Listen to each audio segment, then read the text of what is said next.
Welcome to Whistleblowers in partnership with Wix Trade Pro.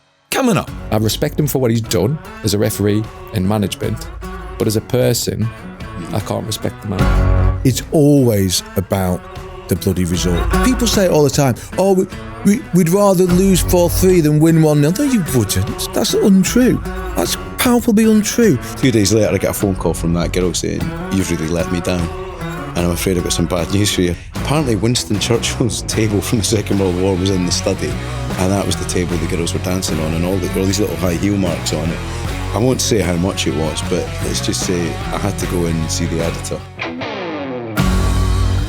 Welcome to Whistleblowers, the podcast. I am Gordon Smart, and as tradition dictates, we have the one and only Mark Clattenburg. G'day, Mark. Hello, good morning. And the even better, the journeyman, the versatile, the utility player, Ian Ladyman of the Daily Mail. I was writing up an interview that I did with a manager coming to a newspaper near you quite soon. I should say digital platform quite soon. I was writing up an interview with a manager, and I described him as a journeyman in copy, and then he went, "You can't. That's like an insult by insinuation, Isn't it? Yeah, of course, someone a journeyman." Yeah. So thanks, I take it. It's all right. I take that insult. I don't know about you boys, but I felt for the first time on Monday that I'd overdosed on sport. I think I watched about 400 hours of golf, watched about 100 hours of football. I went to the Women's Rugby World Cup, and I know you're a big fan.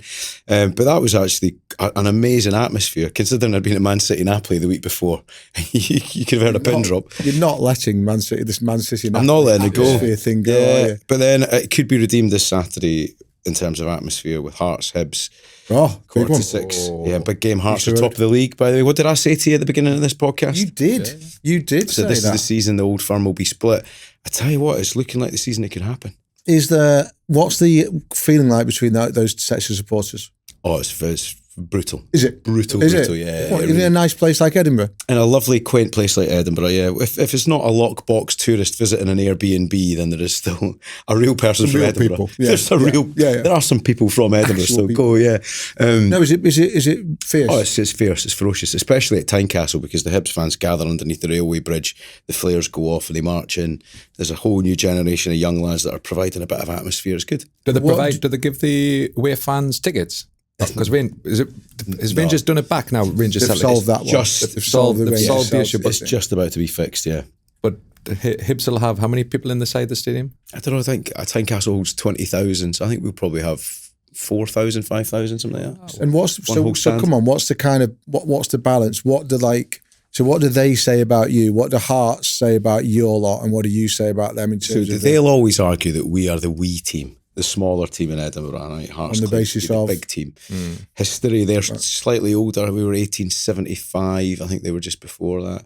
And I think it goes down to how many games they've won in the derby. Right. It is, yeah. And there used to be a big sign that used to put up, natural order resumes, I think it was, something like that. That's Craig Levine's quote. So, natural order. So who's got the bragging rights at the moment?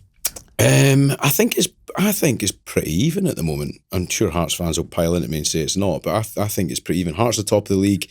Hibs are just about mid-table at the moment, but we've had some pretty tricky fixtures. And I've never been to either stadium, which is a great shame, simply because they tend to play English teams often. So how far apart? I don't know how far the stadiums are apart, and which part of town are they in? I don't know that's the beauty of both the stadiums, right? It's like Newcastle. You're right in the middle of the city. Right.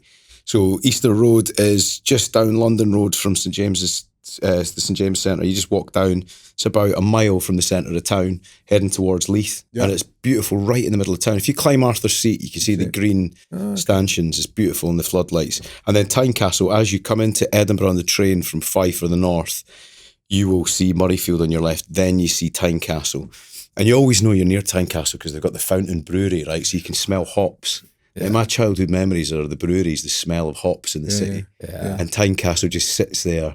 It's quite a dark part of town, Gorgie, where it's brilliant. Great Scottish Gorgie. You can see it from Edinburgh Castle, because I remember going to visit, and you could see it when we went up a high. You could see Murrayfield and it's like Upton Park in a way, because at Tynecastle you're right on the pitch and you feel like you could touch the players. You could probably see it all from the presidential suite on the top floor of Edinburgh Hilton, I presume. Probably. Yeah. I've actually got a good story about the presidential suite of the Balmoral in Edinburgh. I've been there, yeah. It's a really good story. Do you want to hear it? Go on then. I'll tell you the story. So 2008, Kasabian played Princes Street Gardens in Edinburgh, right? So we all went up to have a massive party. And an old pal of mine happened to be working on reception at the Balmoral, which is the amazing hotel in the centre of town. Is that the one next to the train station? Right next to the train station, amazing hotel. And she said, look, Gordon, there's a Japanese businessman who had the presidential suite booked, but his flight's not going to make it. So the room's free. Do you want an upgrade? Yeah, go on then. Yeah. Go on then. So by upgrade, I'm talking, corner suite. It had a study in it, with a beautiful big mahogany table, a view of Princes Street, a view of Princes Street Gardens, a view down to the other direction. I mean, it was incredible. This beautiful building, huge bay windows, all the rest of it. So we go to the gig and Noel Gallagher comes on stage, plays with Kasabian. Anyway, everyone piles back into our suite. We have a massive party and they had swords and shields on the wall. So they've all come off having sword fights. There's girls dancing on the table, all the rest of that. It was old school wild shenanigans. Does Mrs. Smart listen to the podcast? She was here. She was there. Oh, fair enough. She was one of the women dancing on the table. Was she Mrs. Smart at the time? She was Mrs. Smart okay. at the time. Yeah, she was Mrs. Smart at the time. Class. So we all piled back, have a massive party. The tidy up operation was quite stressful, as you can imagine, right? So trying to get the place in order, re-hanging, chainmail suits on the wall and all the rest of it. Anyway, tidy up. 2 days later, I get a phone call from that girl saying, "You've really let me down. And I'm afraid I've got some bad news for you." I said, "What's that?" She said, "There's a French polishing bill that's going to give you a bit of a fright." And I was like, "What for?" She went, "Winston Churchill's war cabinet table." I was like, "What?" Apparently Winston Churchill's table from the Second World War was in the study. And that was the table the girls were dancing on and all these little high heel marks on it. It's like that Yellow Pages advert, wasn't it? I won't say how much it was, but let's just say I had to go in and see the editor. I'm sure you've had to do this a few times, Ian, and say, "I've got a bill. I can't afford it. I might need some help with it. I might need a bit of help with this. It's a month's salary." That was on decent dough at the time, Mark. And she paid it because we got some good stories out of And it. who's the fool there? The guy from The Sun who goes in and does what the guy from The Sun was always going to do, or the girl who gave the presidential suite to the guy from The Sun in the first place? One of the best hogmanies of my entire life. There you go. So that was the presidential suite. But yeah, and then I went to see Hibs win in the New Year's derby. There you go. So Best ever. Right, boys, lots to get into. And Mark, I'm particularly pleased that you're here today. I hope your hangover's not too bad because you could get quite wound up by this. I'm wound up. You're wound up. I made a tweet on Sunday after the game. I made a tweet. I had to. I was furious. You were furious. I made a tweet, says Mr. Modern. Yeah. Normally I made don't. a tweet. Nah, normally I don't. But this time I did. Your beloved Newcastle United losing 2-1 to Arsenal on Sunday. And I thought you were going to win it, actually, for a good part of the game. I thought Newcastle were going to sneak this. Anyway, a lot of officiating controversy, wasn't there, Mark? I think it's fair to say. So if I can rattle off a few of the key moments, I wonder if you could sort of quickly give me a yes or no. Was it the correct decision, right? So VAR, was it right to overturn the penalty for Arsenal? That was the goalkeeper Pope on Gyökeres. On both occasions, no. The referee correctly gave it, and VAR should not have interfered. At all? At all. Because I know that Howard Webb, PG Wells, head of refereeing, has come out over the last days and said that it's not similar to Sanchez's when Buemo, Sanchez at Chelsea against United with the Buemo, but it's got similarities. You never get the same incident, but the similarities. The attacker gets there first, he plays the ball, and the ball deflects or ricochets off the goalkeeper who, on both occasions, probably Sanchez is trying to play the ball. If you look at Pope's not even trying to play the ball. I think he panics. He does, doesn't he? And moves out. Once the penalty's given, I'd never expected VAR to interfere. And what we've got to remember as well, why Sanchez was sent off, because Sanchez is outside the penalty area. Mm-hmm. Because Pope's a genuine attempt to play the ball, it would always just been a yellow card. So for me, VAR, after what PG will have said at the start of the season, that it's got to be clear and obvious. Right, well, Howard Webb, not clear and obvious. Howard Webb says the goalkeeper got a clear touch on the ball, so it wasn't a foul. And as a reminder, it took 5 minutes of VAR review, multiple different angles to show the touch. Is that clear? Absolutely not. If a goalkeeper touches it, like I saw an incident recently in Galatasaray Liverpool Champions League, where the defender clearly played the ball and the attacker's foot catches the defender, and the referee gave penalty. It was correctly overturned because the defender clearly played the ball first and the attacker made the contact. Yeah. When a defender makes a contact with the attacker and the ball deflects off them when the attacker's played the ball, for me, that should never, ever be. What's the other thing he said? He said he doesn't really make contact with the opponent. They come together. Ian, you know, in the terms of the semantics of the language there, that doesn't make any sense at all, does it? The problem here is that the old problem of consistency. The laws aren't applied consistently across the course of a season or even a fortnight, as it appears here. So, in Gordon, we were talking earlier, in our kind of old school way of looking at football, if you get the ball first, it's not a foul. Now, the rules have changed. The rules don't actually say that, as I keep pointing out when you hear ex-pros on the telly saying, he got the ball. Doesn't always matter. If you get the ball, but it's dangerous or it's reckless or you're out of control, you can still be penalised, and that's only right because it's about safety. But I think on this occasion, to me, watching it on the television, wasn't massively dangerous. I don't agree with you, Mark. I think he went to get the ball and he got a bit of the ball. You saw the ball deflect away at a different angle. For me, it wasn't a foul. But what I will say is, going back to your point, we were told by PGMOL at the start of the season that there would have to be a high bar for intervention, and that's not a high bar for intervention. They should just have left the decision 100%. As it was. Clear and obvious, high bar, whatever phrase you want to use. And we're already only 6 games into the Premier League season, and we're already at that point where VAR are getting involved in things that they don't. But the only going is that I've been head of refereeing in different countries, and I get what Howard Webb's doing. He can't every week keep coming out and apologising, which he's done with Fulham recently. Yeah. I get his arguments thinking, probably internally he's thinking, that should have just stayed on the field internally, but externally he's coming out to defend his referees, which I accept. But it's creating more problems because now he's got this video, which he does with Sky every once a month, Michael Owen. It's creating issues because what he's trying to do, he's premeditating the decisions, the ones that he wants. Because if you look at this weekend's actions, I could make 2 or 3 cases of other situations which he didn't discuss. I was against that programme from the start, simply because I'm a bit old school. I'm of the view of once decisions have been made, right or wrong, you move on for them. And to use old-fashioned newspaper parlance, Gordon, all this show does is gives a story new legs. We're sitting here on a Thursday.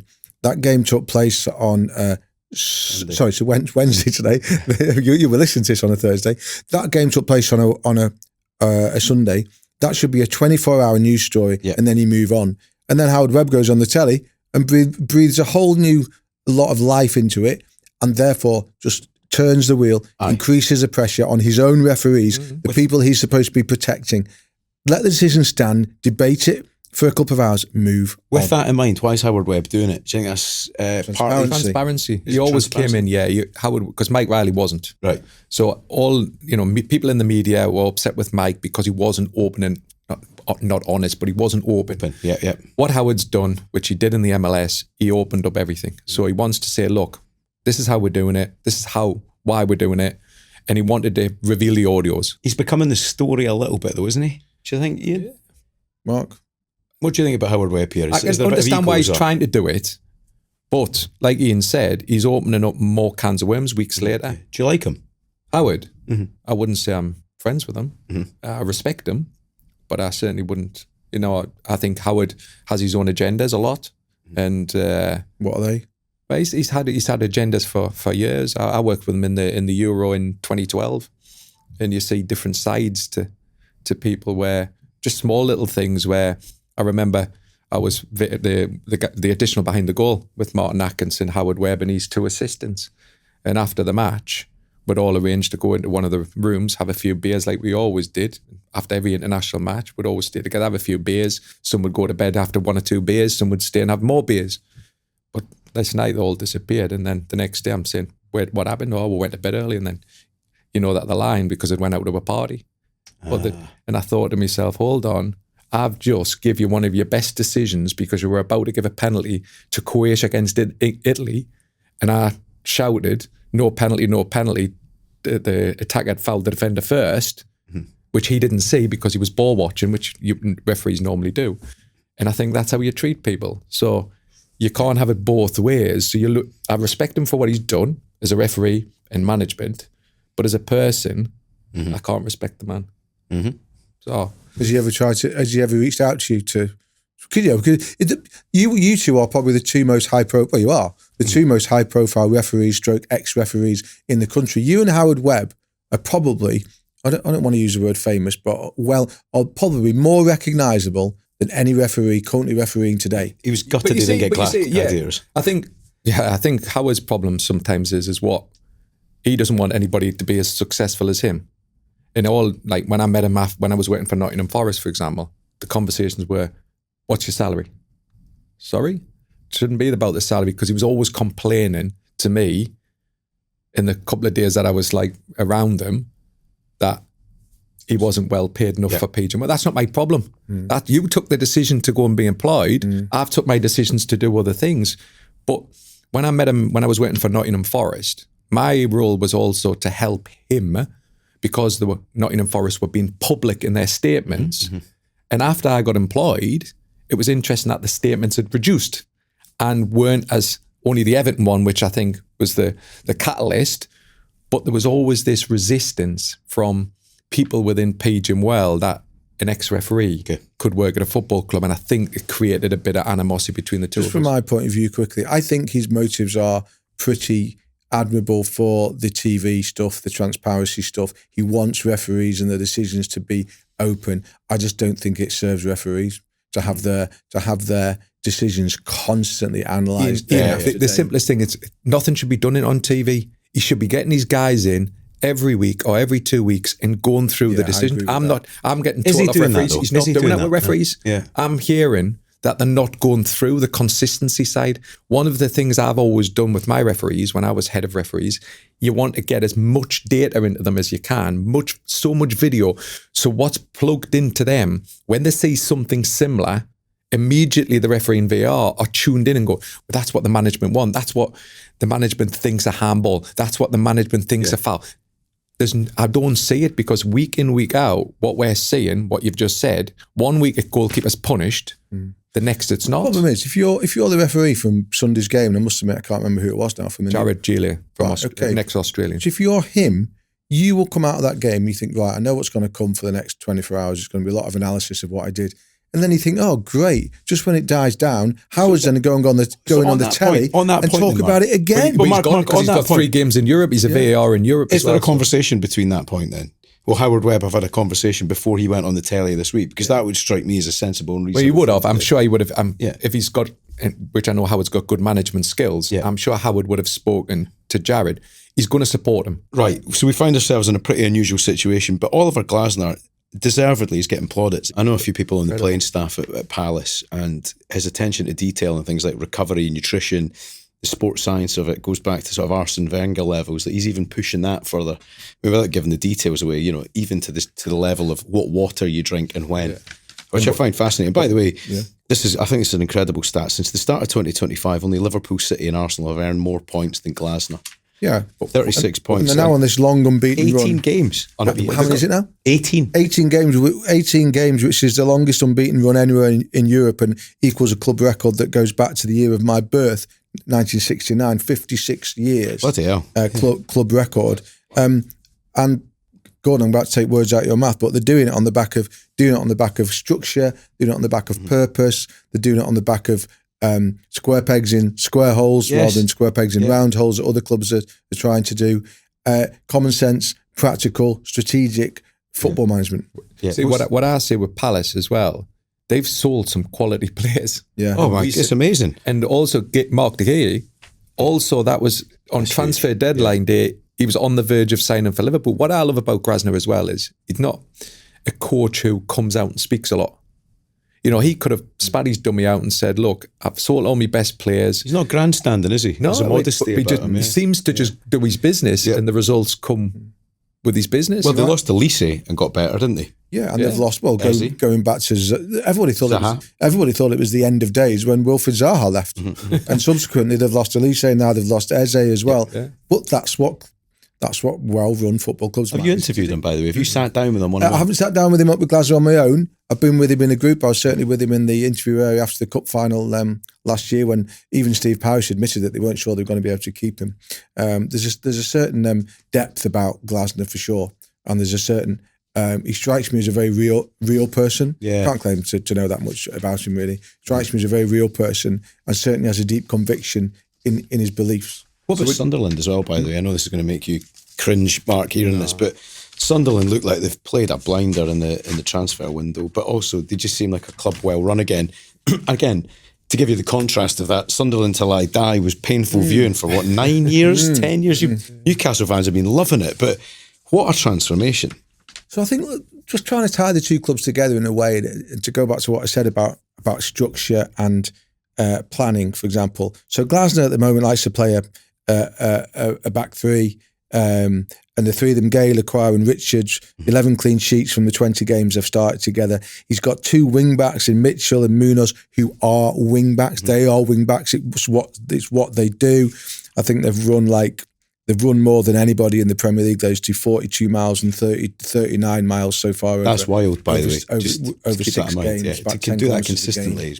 And he's got, I love a couple of quotes here from Glasner that I dug out of a piece that my colleague James Sharp wrote on Mail Sports website when he did a tactical breakdown of Palace over the weekend.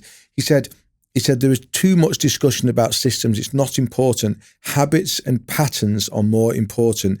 I have played every system during my managerial career. I will always look at what best suits the players that I have. And again, without punting that forward too much onto Amorim, who just refuses to change. So there you go. We talk all the time, don't we, about flexibility as a manager. And you mentioned Sunderland, and they've done it. They've been the same. Flexibility. Very briefly, they've been owned by Kewell Lewis Dreyfus now for best part of 4 or 5 years. 2021, he took over. His policy was very clear. He said, they've been in League One, they've been in the Championship, and their policy was, we will buy young players and we will develop them and we will sell them. And if we can move up the leagues at the same time, all the better. Something about this, of the 60 players that they've signed on Dreyfus's watch, apparently there's only a handful that have been over the age of 24 years old, okay? And then they get promoted. They get promoted with this incredibly young team, and they win a playoff final that nobody thought they were going to win. If you watch it back again, you sometimes wonder how they did win it, but they won it. All of a sudden, I think, shit, we're in the Premier League. We're in the Premier League, and we've got a team of kids. Yeah. And we've got a policy that we have bought into, and we've got a policy that we've convinced our supporters to buy into. But if we stick to it, we're coming straight back down. Yeah. So we're not going to rip it up, but we are going to massively tweak it. Yeah, so what did they do? They continue to buy, and they've bought young players, but they have also bought a substantial amount of senior experience. Xhaka looks like a great sign, isn't he? Of the 11 who started the playoff final, how many against Sheffield United in May? How many do you think started the weekend's win at Forest? I would say none. Three. Was it three? Three. Okay, they've changed everything. All right, they've even changed the goalkeeper. Now that's very difficult if you're one of those players who's got your club promoted. But that's what they decided to do. They've absolutely tweaked it, and lo and behold, they score a winning goal at Forest at the weekend that is scored by Omar Alderete, who's 29 years old, and the pass was played by Granit Xhaka, who was 33 years old on that day. There you go. Yeah. You develop. You look at what you've got and think, we've got to change it because it's not going to work. They go to Man United on Saturday, who are already down in the doldrums again, all because of the same problem. They won't change. They won't change, and that's the perfect perfect point to mention it, isn't it? Because Amorim seems to be completely wedded to this, but at some point, time's going to run out, isn't it? Because if you look at it now, that 3-1 defeat at Brentford, the 17th Premier League loss United have suffered during his 33 games in charge. That's some stat, isn't it? 34 points, so he's got an average of 1 point per game, 1.03 points per game. So in old money, that'd be relegation form. Well, it would be. If you think about these days, you only need about 25 points to stay up. But the sixth worst performance in the Premier League era. That is...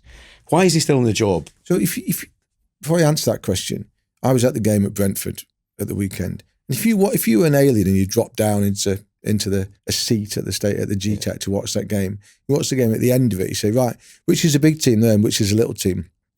Because often big teams beat little teams beat big teams on the back of incredible defending, great goalkeeping, a bit of luck.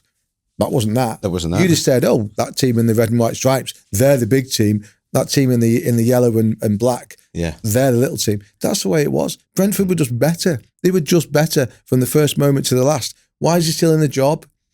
Because they can't afford, I don't mean financially, they can't afford to keep changing it. They can't keep spinning the wheel again. He's the worst in 80 years, though. Eh? The worst Mate. record in 80 years. There's no evidence from what you see for him to be retained. Yeah. Are the results getting better? No. Is the policy of ins and outs at the club getting better? No. Is he developing individual players getting better? No. So tell me about this then, Ian, because I found it really interesting hearing Nicky Butt and Paul Scholes talk about how well run Arsenal are because Arteta has such a big say in who's signed at the club. How much of a say has Amarin had in those signings? Because there's quite an extensive, if you call it that, director of football tier. There's quite a big team there, isn't there? How much of a say does he have? We've gone from the Eric Ten Hag, but I actually was talking to somebody who I have to be careful not to give away who it was. I was talking to somebody about 3 weeks ago. I actually bumped into him in a pub in Manchester. Yeah. And this person knows, and it's a kind of first-hand source. And he told me, for example, Matthijs de Ligt. Okay, the only person in the football club who wanted Matthijs de Ligt was Eric Ten Hag. Recruitment staff, football heads, all of saying no. He's just a Dutch version of Harry Maguire. Yeah. Okay, we don't need him. Okay, yeah. And Eric was like, no, he's the one for me. I want him. Eric gets his way. Just like Eric got his way with some other players such as Anthony and many, many others. Yeah. So United is trying to move away from that, and they have moved away from that to a degree. And by the way, let's not write that the players that they've signed this summer, to be fair, Cunha and Bomo, they're good footballers, okay. Let's not start laying into those quickly, too early. But what Amarim isn't doing, he's just not getting a tune out of the players that he's got. It's not the best Man United squad in the world, of course it's not. No. But it's certainly a top half Premier League squad. It's probably a top 8 Premier League squad, and because of his and one of the stubbornness, isn't there? There's a stubbornness here. We talk about his system, right? Two things that really alarmed me at the weekend. One was to watch players playing in positions in which they're not comfortable. Yeah, wing backs. Diallo, great player. Make the most of him. Fernandes, great player. Play him in the position where you know he can play. And then afterwards, Amarim comes into press conference and sits there and says, yeah, all the things that happened today, the way that Brentford scored their goals, oh yeah, we knew that was how they were going to do it. And we worked on that all week. But then when it came to the game, the players didn't do it. Now, if I'm a United fan, I'm thinking, whoa, hang on a minute.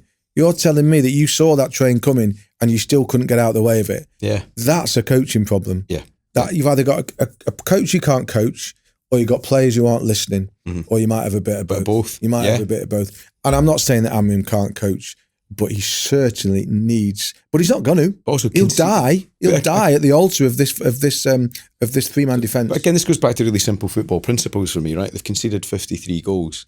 So anybody coming into that club to manage it would be saying, right, we need to stop conceding goals, right?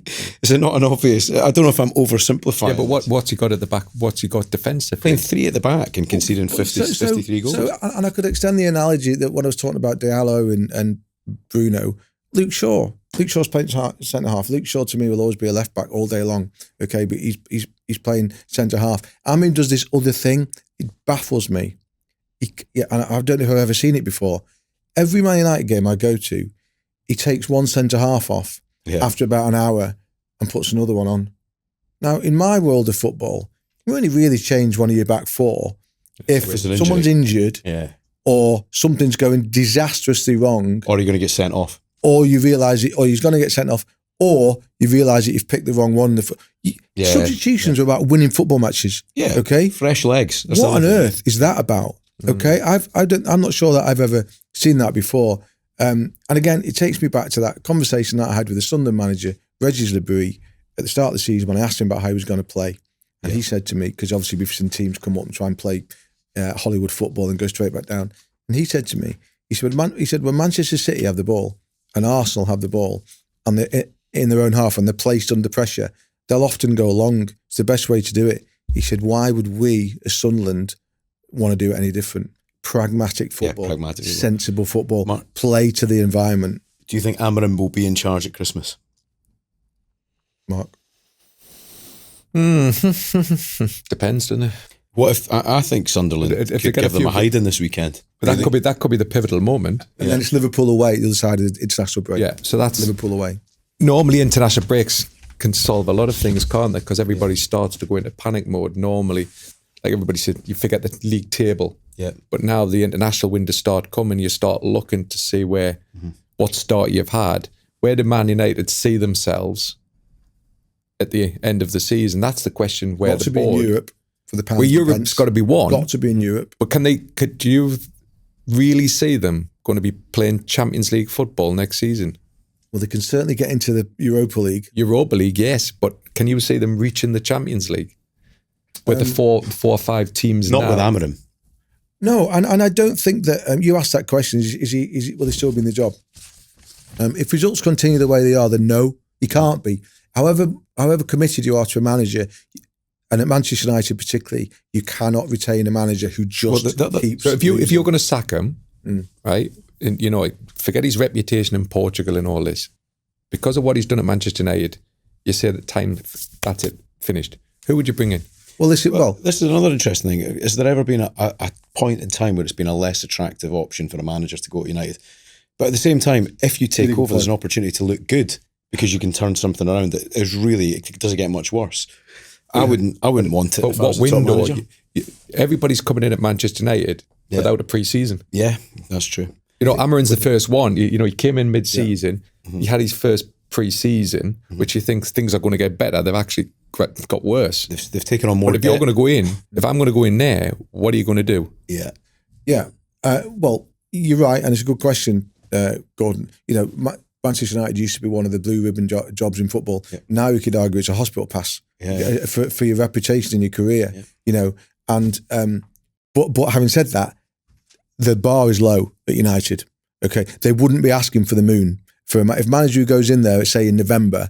They wouldn't be asking for the moon. Yeah. They'd ask for some basic improvement. Get yourselves in the top half of the table. They wouldn't say you've got to get us in the top four. They'd say improve us, and the bar is low because there's so much improvement. So we've already talked about one of them. We talked about Glasner, haven't we? But but then I know, and I can't tell the story because it wouldn't be right because of how I know it. I know how they made their approach for Thomas Tuchel. Okay, this was in that summer after Ten Hag had won the cup and everyone thought they were going to sack him, and then they talked to everyone else in the world and McKenna and Thomas Frank and De Zerbi, and that's when they spoke to Tuchel, and then they kept Ten Hag. The way they went about the pursuit, the wooing of Thomas Tuchel wouldn't have been out of place in a school playground. It was shambolic. Really? It was shambolic. And he is very respectful about the way that when anyone ever asks him about it. But we know what happened. It was a shambles. It was a shambles. And they've got to be better than that. They've got to be better than that. Jim Ratcliffe and his pals have got and it's to be interesting better than there'd that. been such a big change in the senior leadership at Old Trafford at that point. The chief executive had gone, the CFO had gone, Ratcliffe's team had come in, mass redundancies, all those old characters. There's a big change going on behind the scenes. Is that why it was shambolic? Is it because there's just so much change? Yeah, I think so. And you got to remember this is a regime that took Dan Ashworth at Newcastle and then jettisoned him. That was because of different feelings about who they should get as a manager, etc. Look, let's give them a bit of a benefit. I think they have had a better summer of recruitment. Okay, now you could argue that it's not that difficult to say that Broma is a good player and that Kuhn is a good player, but you still got to go and sign them, and they got those. Who knows about the centre forward? We haven't seen enough of him yet. Let's wait and see. On that one. Okay, so but in terms of my confidence in them to get the next managerial appointment, I would say my confidence would be limited on that. I have to say, on the evidence of the way they went about it last time. Right, lads, time for something a little bit different this week. Ian's going to be taking on the Predictor, the Daily Mail's weekly game with big prizes available. I'm going to read out 7 fixtures to you, Ian, and Mark's going to laugh because your record isn't the best. Talking about managerial records. You need to give me a result for each of the 7 fixtures, right? You happy? You confident? Just win-lose? I think score. Ooh. Win, lose or draw. Cool. Right, win, lose or draw. So here we go. Leeds United, Tottenham Hotspur. Draw. Arsenal, West Ham. Home win. Manchester United, Sunderland. Home win. Chelsea, Liverpool. He's just done 20 minutes hammering them. Draw. Sunderland. Everton, Crystal Palace. Draw. Newcastle United, Nottingham Forest. Home win. Brentford, Manchester City. Away win. Can I revisit my first one, the Leeds Tottenham one? Actually, no, I won't. No, I'm going to leave it. I'm going with it. No, I'm good. What did you go draw? Yeah, I'm good. See, I'm unscientific, you see. I've not factored in, teams that are playing Champions League, travelling. I haven't looked at it. Basically, I had no idea who was playing who until I told you, yeah. Apart the one I'm going to. Yeah. Right, tiebreaker question for you as well. What minute will the first goal of the Brentford v City game be scored in? 8. It's going early. Early doors. Who do you think will score it? Oh, blimey. No, that was just a bit of extra fun for me. Not which player, which team? Brentford. Right, there we go. Oof, totally busking here, aren't I? Totally never ever seen a better example of it was tap done. You've got. Did you go? You went away win, didn't you? City. I remember. You went away win City. 1-0. And he wants Brentford to score the first goal. What? Does that never happen in the football, man? It's going to be a great match of the day. Put it that way. Goodness me. Mark, look, going through them, he's gone for your team to win at home, right enough. Newcastle against Forest, your other team. I think that could be a banger. Any that you disagree with there? I mean, the one that stood out for me, Manchester United, Sunderland. I think Sunderland are going to do a number on United. Do you think so? The content. If I'm in the Sunderland dressing room, I am thinking today is the day for me to make a name for myself, because they are vulnerable, they're weak, they're wobbly. Once this crowd goes quiet, and what an amazing day to be a Sunderland player. There's never been a better time. I'd love to give that team talk. Did you not notice I think you've just done it. Yeah. Did you not notice the big, sharp intake of breath that I took before I made that prediction? Because they haven't got a clue. Anything can happen at Old Trafford. Anything can happen. It's got to turn sometime for United, hasn't it? Which way? Why? And Sunderland went. I know Sunderland. Listen, I'm listening to this, and everybody will say, it's because you're a Geordie. Sunderland performance at Forest. Forest had numerous chances. Forest should have won the game easily. Come on, let's not beat the fact. Forest should have put Sunderland out of sight. Yeah. And once Sunderland got 1-0 up, that was it. They parked the bus practically. So the result, yes, it was all Sunderland's way. However, on a Forest on another day could have put them out of sight. That's the thing. You ride, and United could do the same. But if you're a team like Sunderland, you ride your luck when it comes, because you've got 100%, to. And here they are. They've got 11 points, I think, already this season. Southampton only got 12 in the whole of last season. So they've already got to a point. Mm-hmm. I remember watching the first game of the season when Sunderland beat West Ham 3-0, I think it was. They got away with it a little bit that day as well. But you ride your luck when it comes, 100%. Because there'll be plenty of time late in the season when you're on the other side of it. Do you know what it is for me? It's a really simple, again, a basic principle of football. It's the physicality of Sunderland at the moment. There's a power to them. Yeah. And I think when you're vulnerable and you're weak and you feel it in the first 5 minutes, United look really vulnerable to me. I feel like they crumble. I feel like they fall apart. And I think Sunderland starts strongly with that physical, imposing, attacking. You even just play it long, like put them under pressure early. That mental frailty is embedded in the culture at Manchester United now. There's something in football, I think, as well. Like you sense that vulnerability, and I think Amorim, you can see his weakness. And again, this is a horrible thing, and it happens outside of football. If you're a young person in a senior position, it's really hard to find that steel to stand up to difficult situations when the tide's against you. Let's and that's when you need your leaders. You need your leaders, and are there enough of them? I want to put a question out because someone asked it me last night. Okay, we can come back to it next week. I was chatting to somebody before the kick off at Chelsea on Tuesday night. Start talking about Man United. This guy just said to me, "Name since Alex Ferguson stood down 2012. Name me 5 successful Manchester United signings." That's brilliant. What a great question. It's really, we don't have to do it now. We can maybe do it next week question. Or let the listeners come to us next week with some answers. What a great question. No, obviously, so what I mean is, so Bruno is obviously one. We won't mention any others. Bruno is one.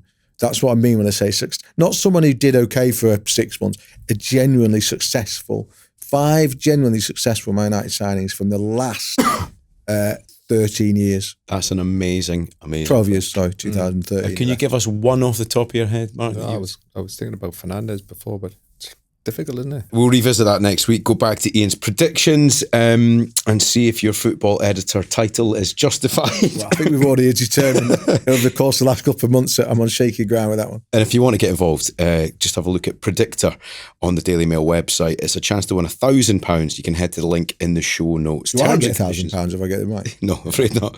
Terms and conditions apply. Over 18s only.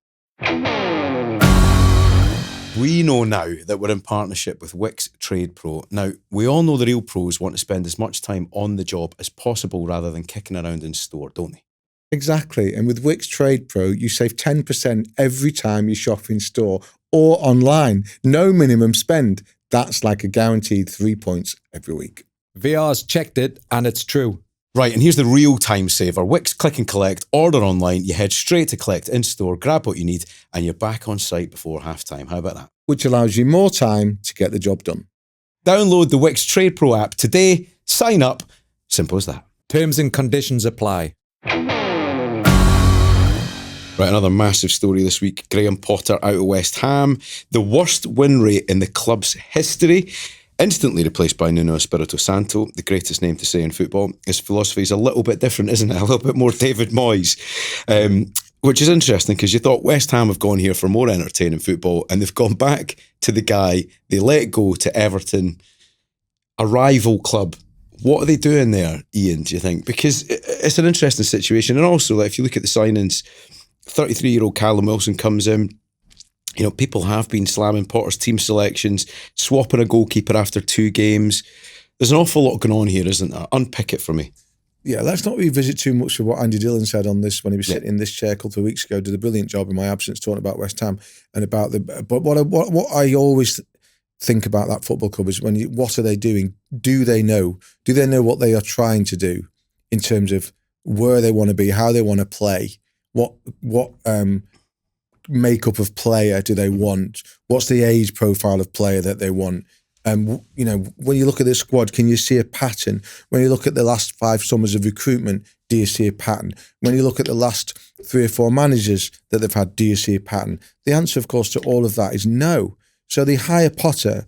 I said and wrote, and many of us have said it and written it, it seemed like the wrong move for him. It seemed like the wrong move for them from the start. It's turned out that way. We don't need to go deep into that. What I will say is that we know what Graham Potter is, okay? He's a guy who preaches possession-based football, develops players, very smart in-game tactician, can change the way he plays, apart from the fact he wants his team to have the ball. They've now pivoted from that to a guy who's made an absolute art form at Nottingham Forest of winning football matches without the ball. And is unapologetic about it. So how does that match up? How can a group of players assemble for one coach now be deemed fit for purpose for another type of coach? That is the first thing that I will say. Just going back to Nuno, we can't always think negative because of what Nuno did at Forest. He played to their strengths. Yeah. You know, did you rate him, by the way, when you were at Forest? I spoke to him quite a bit. Yeah. And a great guy. Yeah. But let's not forget what he did at Wolves. You know, Wolves weren't not attacking. That was a attacking team, wasn't it? Yeah, very attacking team. Yeah. So you can't, good to watch, actually. I think let's not, that's a good point. Bring negative to Nuno when at Forest he knew his limitations and he played to his limitations. Their style of play was 2 fast wingers, Chris Wood up top, and it worked for them.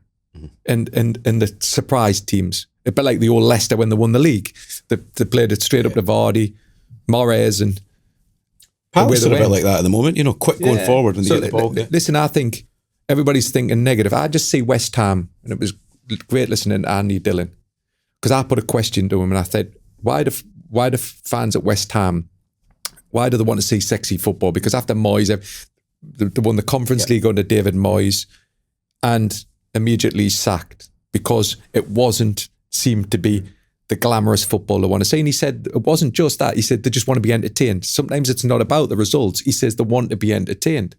But it's not now. It feels the club's doing a complete reversal of their philosophy, because their philosophy was they want to play good football because that's why they got rid of David Moyes. Can I just say something? But now they want results. Can I say something, Mark? Anyone in football who ever says it's not about the result. No, 100% it is. Bullshit. Of course it is. It's always about the bloody result. Of course, it's Dylan about talking the bullshit. But that's no, it wasn't bullshit. What he said, You can't. People say it all the time. Oh, we'd rather lose 4-3 than win 1-0. No, you wouldn't. No, you don't. You wouldn't. That's untrue. That's palpably untrue. Ideally, you want to win whilst being entertained. You'd never choose being entertained and losing over winning.